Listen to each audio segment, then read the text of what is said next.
Hello friends, कैसे हैं आप सब लोग। आज हम लोग कौमार व्रत में स्तन प्रकरण अध्याय के बारे में पढ़ेंगे। इस चैप्टर में दो टॉपिक आते हैं। एक होता है स्तन प्रकरण जो हम लोग कवर करेंगे, और दूसरा है धात्री प्रकरण।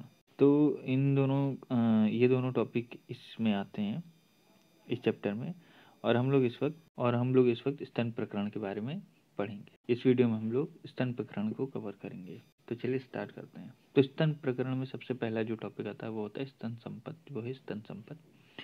इसमें मतलब कि बताया गया है कि स्तन कैसा होना चाहिए, स्तन किस तरह से होना चाहिए। तो देखते हैं। तो सबसे पहला जो पॉइंट है वो ये है कि स्तन का अति ऊर्ध्व, अति लंबा, अति कृश, अति मोटा ना होना। मतलब कि जो स्तन है वो ना ही ज़्यादा लंबा हो, ना ही ज़्यादा कृश हो, ना ही ज़्यादा मोटा हो, ऐसा ना हो। ठीक है। फिर उसके बाद लिखा है जो दूसरा पॉइंट है वो है कि स्तन में स्तन चचुक उचित रूप से, स्तन चचुक निपल्स होते हैं, स्तन चचुक उचित रूप से कुछ ऊंचा उठा हो, तथा ऐसा हो कि बालक अपने मुख से लगाकर सुखपूर्वक दूध पी सके। मतलब स्तन चचुक के बारे में बताया गया कि वो थोड़ा सा उठा हुआ हो, और ऐसा हो कि जो बालक है उसको सुखपूर्वक मुंह लगाकर दूध पी सके। मतलब उसको उसके हिसाब से, अपने अनुसार उसको कोई तकलीफ ना हो, इस हिसाब से होना चाहिए। फिर बताते हैं कि इसमें दोष बताए गए हैं कि कैसे होते हैं। तो इसमें आचार्य चरक ने मतलब कि दोष ही बताए, लेकिन जो आचार्य सुश्रुत और वाग्भट जी उन्होंने परिणाम भी बताए। तो जो सब बताए हैं कि जो ऊर्ध्व स्तन के कारण, आचार्य सुश्रुत ने करलता बताया है, ऊर्ध्व स्तन के कारण करलता होती है, और अष्टांग संग्रह ने ऊर्ध्व दृष्टि बताई है। ऊर्ध्व दृष्टि का मतलब ये होता है कि स्तन ऊंचे होने के कारण दूध पीते समय बालक को ऊंचा देखना पड़ता है, और अभ्यास बन जाने से उसकी दृष्टि वैसी ही रह जाती है। उसे ऊर्ध्व दृष्टि कहते हैं। और देखते हैं, लंब स्तनी होने से दूध पीते समय नाक व मुख के दब जाने के कारण शिशु के श्वासावरोध की संभावना रहती है। मतलब कि अगर लंब स्तनी है और वो दूध पीते समय मुख दब गया उसमें, स्तन में, तो उसके कारण जो होती है वो शिशु के श्वासावरोध होने की संभावना रहती है। और बताया गया है अति स्थूल स्तन के कारण ग्रीवा भंग होने की संभावना रहती है। ग्रीवा में यह रोग हो जाता है, ग्रीवा भंग, तो उसकी संभावना रहती है। फिर यहाँ पे एक नोट वाला पॉइंट देखते हैं। एक नोटिक पॉइंट है, इंपॉर्टेंट पॉइंट है कि गर्भिणी धात्री के स्तनपान कराने से परिगर्भिक या फक रोग हो जाता है। गर्भिणी है और वो स्तनपान करा रही है तो उससे परिगर्भिक या फक रोग हो सकता है।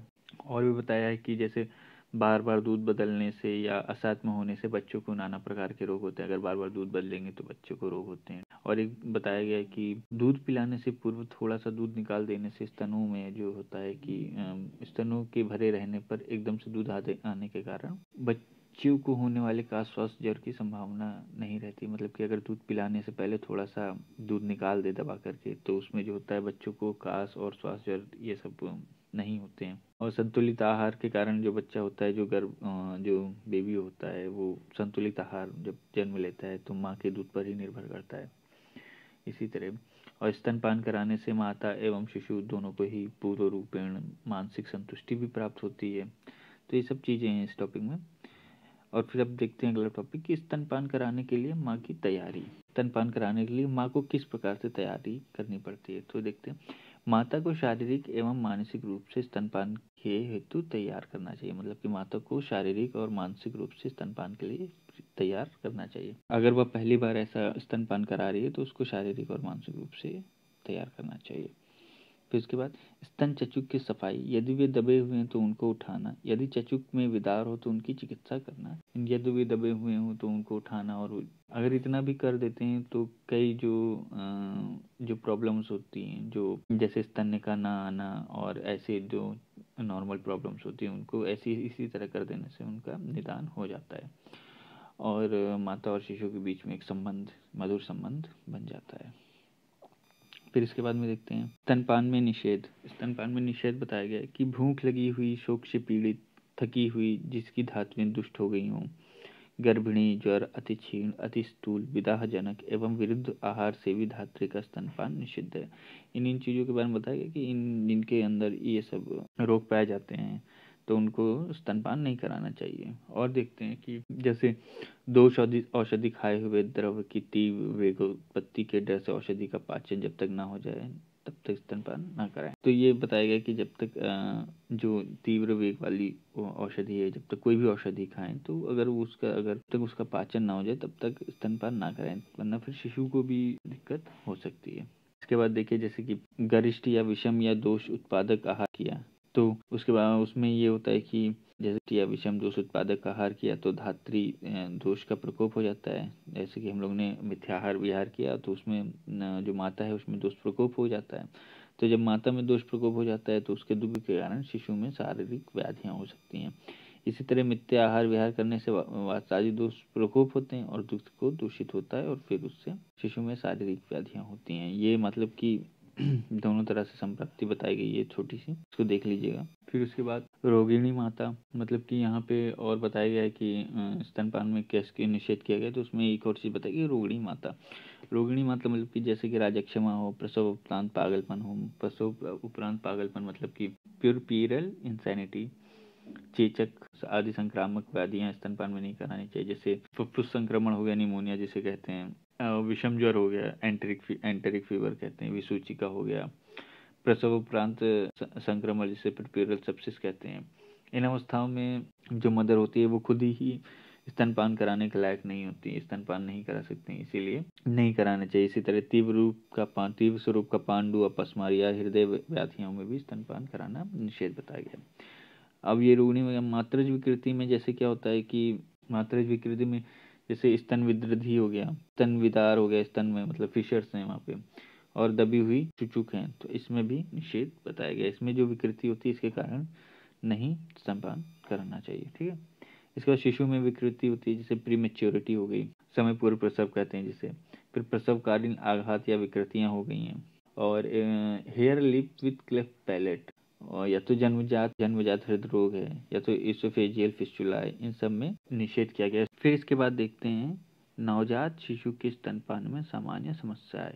इसमें कुछ पॉइंट्स हैं, देखते हैं। सबसे पहले जो समस्या होती है वो होती है प्रथम प्रसवा माता, मतलब कि तब जो होती है, तो इसमें देखते हैं कि प्रथम बार गर्भिणी होने वाली माता में कुछ मानसिक समस्याएं होती हैं। जो प्रथम बार जो लेडी प्रेग्नेंट होती है उसमें कुछ मानसिक समस्या होती हैं। जैसे क्या होता है, जैसे हो गया तनाव, कष्ट का भय या लैक ऑफ कॉन्फिडेंस।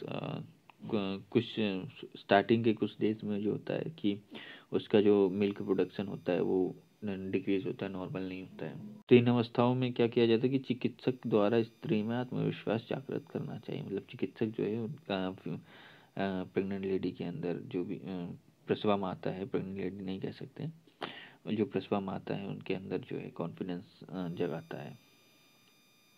दूसरी जो होती है वो रचनात्मक विकृति होती है, हम लोग पढ़ ही चुके हैं, जैसे कि स्तन चुचुक को बाहर आना और उनको दबाकर दूध पिलाना। ये सब करने से, ऐसा करने से मतलब निरंतर समस्याएं, और अगर स्तनों की या फिर गर्भिणी परिचर्या के दौरान उसकी फीमेल की उचित देख रेख की जाए तो यही सब चीज़ें काफ़ी हद तक समस्या को सुलझा देती हैं, कई समस्याओं का निदान कर देती हैं। इसके बाद देखते हैं वमन में कि कभी कभी जो होता है स्वस्थ शिशु के स्तनपान के प्रारंभ या अंत में वमन कर देते हैं, किंतु उनका भार सामान्य रूप से बढ़ता रहता है। मतलब ये होता है कि जैसे स्तनपान कर लिया उसके बाद उन्होंने उल्टी कर दी, तो इसमें इसका जो नॉर्मल होता है कि कैसे इसको प्रॉब्लम को रिजॉल्व किया जाए।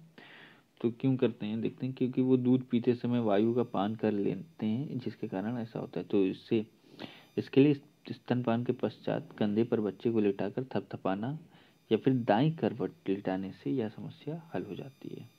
पाचन तंत्र विषयक जो समस्याएं आती है कि जैसे स्तनपायी शिशु लघु स्थूल सुनहरे पीले वर्ण का चिपचिपा मल त्याग करते हैं। ये क्यों होता है, ये होता है दूध में लैक्टोज की मात्रा बड़े होने के कारण, या जो गो दुग्धपायी होते हैं जो गाय का दूध पीते हैं उसमें उनमें मलबंध हो जाता है। तो ऐसा क्यों होता है, दुग्ध में एक चीज़ पाई जाती है जिसे कहते हैं केसिन कर्ड, ठीक है, उसके कारण होता है। तो अगर ऐसी समस्याएं तो जो बेबी है उसको ग्लूकोज वाटर या शर्करा देकर पिलाकर ठीक कर पा सकते हैं। और जो स्तनपान एवं मात्रा, ये भी एक नॉर्मल समस्या है। इसमें क्या होता है कि जो दुग्ध है इसमें अधिक मात्रा की समस्या तो नॉर्मल से कम ही आती है, जनरली नहीं होती, परंतु जब दूध की मात्रा में अल्पता हो जाती है तो इसके लिए ऊपर का दूध देना पड़ता है। जब ऊपर का दूध देते हैं तो काफ़ी हैवी होता है, तो इसके कारण उसमें पानी मिलाते हैं, तो उससे जो होता है कि पेट तो भर जाता है, किंतु विकास का जो प्रभाव होता है उस पर फर्क पड़ता है। ठीक है, विकास पर प्रभाव पड़ता है, शिशु के विकास पर प्रभाव पड़ता है। तो ये समस्या भी नॉर्मली हल हो जाती हैं। तो ये था गाइस स्तन प्रकरण। और अगर आपको वीडियो समझ में आई हो, पसंद आई हो, तो प्लीज़ लाइक एंड सब्सक्राइब।